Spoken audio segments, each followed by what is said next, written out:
ശബരിമലയിൽ ഭക്തജന തിരക്ക് തുടരുന്നു. ഇന്നലെ ദർശനത്തിനെത്തിയത് 95,000-ഓളം ഭക്തർ. പുലർച്ചെ നട തുറന്നപ്പോൾ മുതൽ തിരക്ക് തുടരുകയാണ്.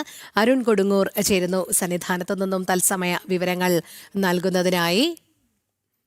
അരുൺ, സ്വാമി ശരണം. ഭക്തജന തിരക്ക് അങ്ങനെ തുടർന്നുകൊണ്ടേ ഇരിക്കുന്നു എന്ന് തന്നെയാണ് മനസ്സിലാക്കാൻ കഴിയുന്നതല്ല. എല്ലാവർക്കും ഒരു സുഗമമായ ദർശനം തന്നെ സാധ്യമാകുന്നുണ്ടോ?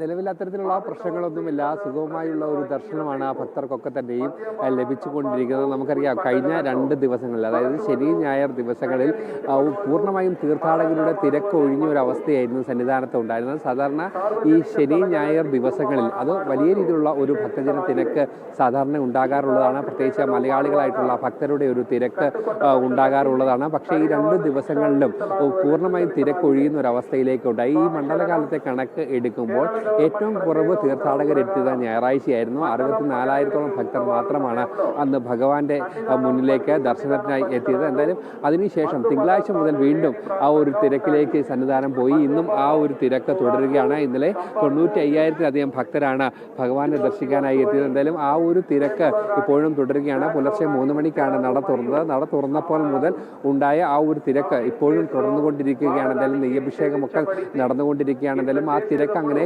മുന്നോട്ട് പോകുന്നത്. എന്തായാലും വരും ദിവസങ്ങളിലും ഈ തിരക്ക് തുടരാൻ തന്നെയാണ് സാധ്യതയുള്ളത്. കാരണം മലയാളികളായിട്ടുള്ള തീർത്ഥാടകരുടെ എണ്ണം അത് ഗണ്യമായി തന്നെ വർദ്ധിച്ചുകൊണ്ടിരിക്കുകയാണ്. പ്രത്യേകിച്ച് 12 വിളക്കിന് ശേഷം ആ മലയാളികളായിട്ടുള്ള ഭക്തരുടെ ഒരു എണ്ണത്തിൽ വലിയ തിരക്ക് അനുഭവപ്പെടാറുണ്ട് സാധാരണയായി. എന്തായാലും അതുകൊണ്ട് തന്നെ ആ ഒരു തിരക്ക് തന്നെയാണ് ഇവിടെ എടുത്തു പറയുകയും ചെയ്യേണ്ടത്. പക്ഷേ ഇപ്പോഴും അടിസ്ഥാന സൗകര്യ വികസനം എന്നത് അതൊരു വലിയ പ്രതിസന്ധിയായി നിൽക്കുകയാണ്. ഇടയ്ക്ക് മഴ പെയ്യുന്ന സമയത്താണ് ആ അയ്യപ്പന്മാരും മാളികപ്പുറങ്ങളും ഒക്കെ തന്നെ വലിയ ബുദ്ധിമുട്ട് അനുഭവപ്പെടേണ്ടി വന്നത്. അതായത് തുടക്കത്തിലുണ്ടായ ആ ഒരു വലിയ പാളിച്ച, വലിയൊരു വീഴ്ച അതൊക്കെ തന്നെ പരിഹരിച്ചുകൊണ്ട്, പ്രത്യേകിച്ച് ഈ സുരക്ഷാ ക്രമീകരണങ്ങളൊക്കെ തന്നെ കേന്ദ്ര സേനയുടെ നേതൃത്വത്തിൽ ഏറ്റെടുത്തുകൊണ്ട് തിരക്ക് നിയന്ത്രണം അത് കൃത്യമായി തന്നെ മുന്നോട്ട് പോവുകയാണ്. എന്തായാലും തുടക്കത്തിലുണ്ടായ വലിയ വീഴ്ച, ഗുരുതരമായ വീഴ്ച, ഇനി ആവർത്തിക്കാൻ പാടില്ലാത്ത വീഴ്ച, അത്തരത്തിലുള്ള സംഭവത്തിലേക്ക് ഇനി പോകാതിരിക്കാനുള്ള ഒരു നടപടികളൊക്കെ തന്നെയാണ് ഇപ്പോൾ നടന്നുകൊണ്ടിരിക്കുന്നത്. അതിൽ ഏറ്റവും പ്രധാനമായി എടുത്തു പറയേണ്ടത് ഈ മരക്കൂട്ടത്തടക്കം കൃത്യമായി തന്നെ തിരക്കുള്ള സമയങ്ങളിൽ ഭക്തരെ കാര്യങ്ങൾ പറഞ്ഞ് മനസ്സിലാക്കി മുന്നോട്ട്